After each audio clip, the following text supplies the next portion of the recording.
درنو حاضرینو له هر څه نه مخکې تاسو ټولو ته ښه راغلاست وایو. د بهرنیو چارو وزارت د تیر کال د لاسته راوړنو فعالیتونو په باره کې باید ووایو چې الحمدلله په تیر کال کې د افغانستان اسلامي امارت د متوازن او اقتصاد محوره بهرني سیاست په رڼا کې وتوانېدو چې د سیمې او نړۍ له ګڼو هیوادونو سره د دوه اړخیز تفاهم او باور رامنځته کولو د ډیپلوماټیکو ماموریتونو پراختیا او کچې لوړتیا د څو اړخیزې ډیپلوماسۍ ودې او د سیمه ییز اتصال د سترو پروژو د چارو د عملي پیل په برخو کې پرمختګونه ولرو.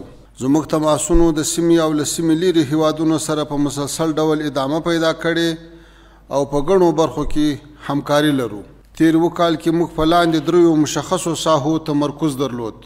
اوله سیاسي برخه، دویمه د اقتصادي همکاریو پر پراختیا او دریمه په کونسلي خدماتو او د مامورینو پر ظرفیت لوړولو.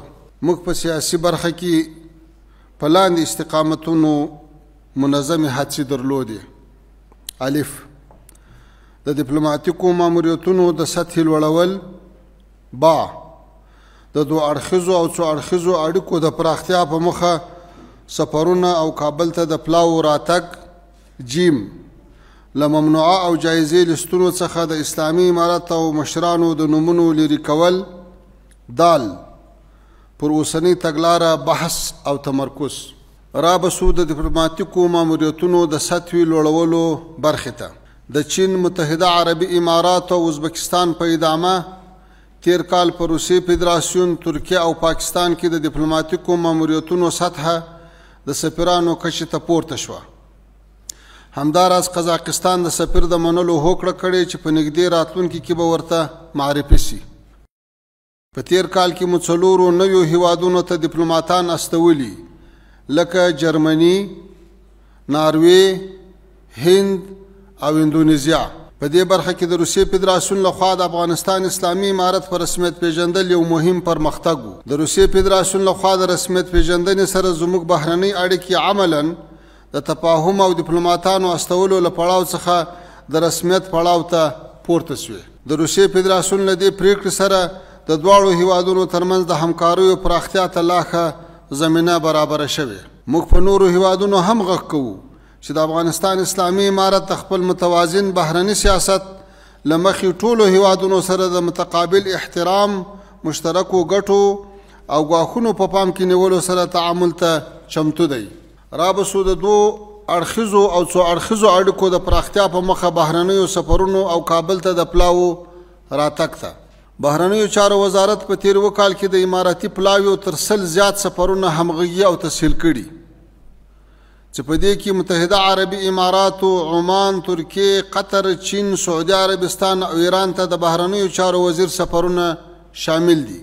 او همداراز د اقتصادي سازمان 14 سرمشریزه کې د افغانستان اسلامي امارت ریاست الوزرا د اقتصادي مرستیال محترم ملا برادر اخوند ګډون او استانبول کې د اسلامي همکاریو سازمان د بهرنیو چارو وزیرانو یو 50 ناسته کې د بهرنیو چارو وزیر ګډون هم شامل دي. کابل هم تیر یو کال کې د روسیې، بلاروس، امریکا، قزاقستان، ترکمنستان، ازبکستان، پاکستان، ایران، قطر، سعودي عربستان، مالیزیا، اندونیزیا، همدارنګه د ملګرو ملتونو او نړیوالو سازمانونو د لوړپوړو پلاوو کوربه وو.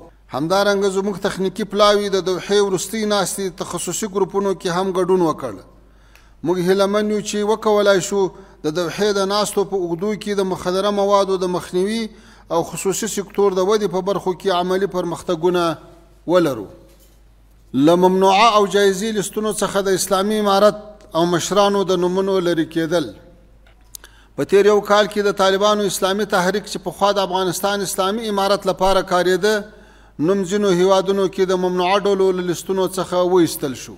او همداراز د محترم خلیفه سراج الدین حقانی صاحب په ګډون د اسلامي امارت د ځینو مشرانو نومونه د امریکا د جایزې له لستونو څخه وایستل شول.